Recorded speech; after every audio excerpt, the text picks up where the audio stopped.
Fala pessoal, tudo bem?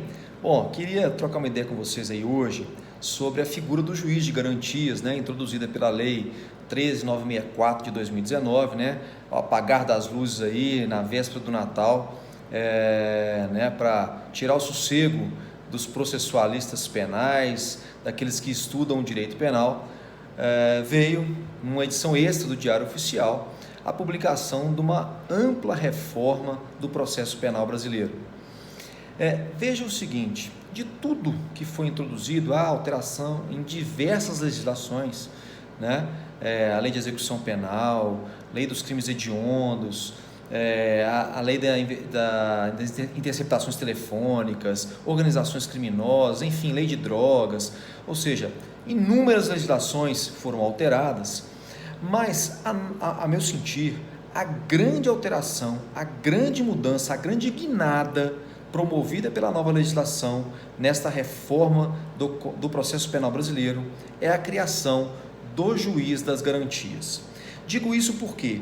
Porque a criação do juiz das garantias recoloca o Brasil, ou resgata o Brasil de quase que um isolamento em relação à maioria dos países da América Latina, em relação aos países europeus, como Portugal, Espanha, Itália, enfim, diversos países europeus que já têm esta figura introduzida nos seus ordenamentos jurídicos, essa figura do chamado juiz das garantias, em alguns países, outros que chamam juiz de instrução.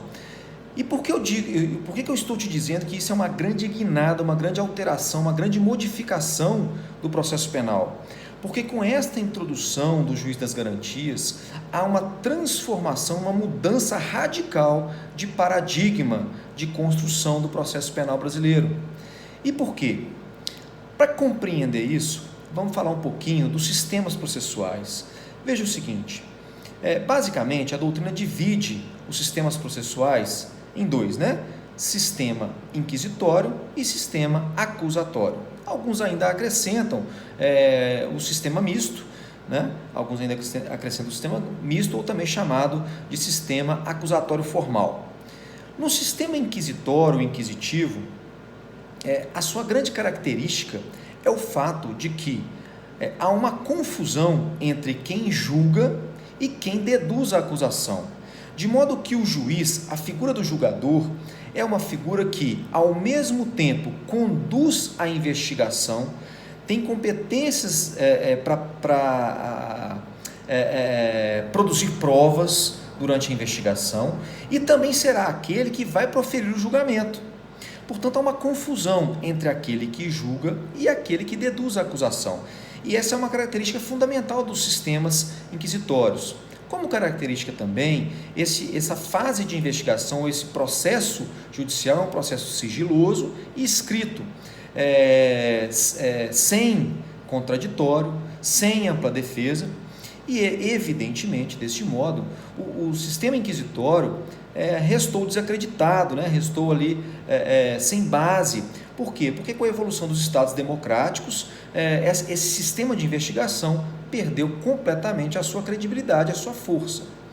Quando nós falamos de sistemas acusatórios, ou de sistema acusatório, nós estamos falando do quê? Como característica fundamental, a distinção entre quem julga e quem tem o poder de investigação.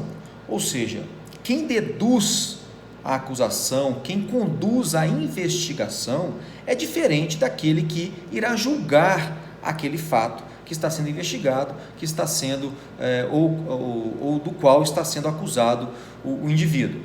Pois bem, outra característica fundamental do sistema inquisitório, do sistema acusatório, é o fato de que, na fase processual, é garantido ao indivíduo o contraditório e a ampla defesa. Essas são características fundamentais e importantes. Em razão disso, a doutrina pátria, em sua maioria, entendia que o Código Penal, que o Código de Processo Penal brasileiro adotou um sistema acusatório, mas não um sistema acusatório puro. E por quê?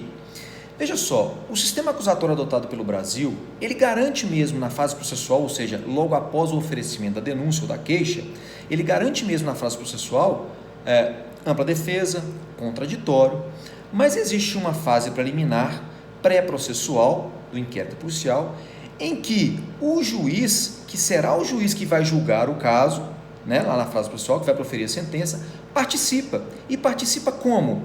Podendo deduzir ou podendo fazer a produção de prova de ofício, determinar a produção de prova de ofício, que pode decretar a prisão de ofício, que pode efetivamente influenciar na produção da prova e gerir a produção dessa prova.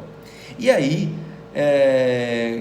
a crítica, né, dizendo o nosso código de natureza fascista, né, lá desde com inspiração no Código de Processo Penal italiano, lá de 1930, o nosso Código em 41, com essa natureza fascista, mantinha, embora na sua estrutura acusatória, mantinha a possibilidade do juiz que irá julgar interferir na produção da prova, e isso descaracterizava a pureza do sistema acusatório. Perfeito? Então dizia-se que o sistema adotado era um sistema acusatório impuro, mitigado, não ortodoxo. Com a criação do juiz de garantias, um juiz que vai funcionar durante a fase de investigação, durante a fase de formação da opinião delicti do Ministério Público, este juiz que ficará contaminado, isso é a ideia, né, da doutrina que defende o juiz das garantias, esse juiz que ficaria contaminado com suas decisões, deferindo, por exemplo, interceptação telefônica, buscas e apreensões, prisões temporárias ou preventivas, aquele juiz que de alguma maneira teve acesso ao que foi produzido durante as investigações, que estaria, portanto, contaminado com essas impressões que ele teve e que deram origem às suas decisões, né, na fase de investigação, estaria afastado do julgamento. Esta é a figura do juiz de garantias. E é neste ponto que ocorre a grande mudança de paradigma. Por quê? Porque daquele sistema acusatório, que seria um sistema acusatório impuro, não ortodoxo, nós temos a transformação para um sistema que eu diria acusatório puro, ortodoxo. Por quê? Porque aí você vai ter no sistema processual penal brasileiro ampla defesa, contraditório, separação entre quem acusa e quem vai julgar, e mais do que isso, separação, distinção entre o juiz que tem a gestão da prova, que vai gerir a prova durante a fase de investigação, daquele juiz que vai proferir o julgamento. Portanto, a meu sentir, a Lei 13.964 de 2019 passou, ou vai introduzir, quando entrar em vigor agora no próximo dia 23, vai introduzir no sistema processual brasileiro o sistema acusatório puro, ortodoxo, adotando aí aquilo que já vem sendo adotado na maioria absoluta dos países de origem, ou que tem na sua Constituição garantido, né, o Estado Democrático de Direito, e, portanto, a ideia do juiz de garantias reconduz, ou melhor, conduz o processo penal brasileiro a um sistema acusatório puro. E essa me parece ser a opinião, né, ou o sentido mais lógico daquilo que se vem produzindo em termos de transformação do processo penal brasileiro com a Lei 13.964. Há dezenas de modificações importantes, mas essa me parece ser a mais importante, parece ser uma guinada no sistema processual penal brasileiro. Tá certo? Grande abraço, fica essa dica, e em breve estaremos aí produzindo artigo, vamos publicar em breve essas nossas impressões, e eu espero contar com você aí na leitura e na sua opinião. É claro que logo no começo as coisas podem evoluir, mas em princípio essa é uma impressão que me parece inafastável, tá certo? Um grande abraço, um beijo e até a próxima. Tchau, tchau.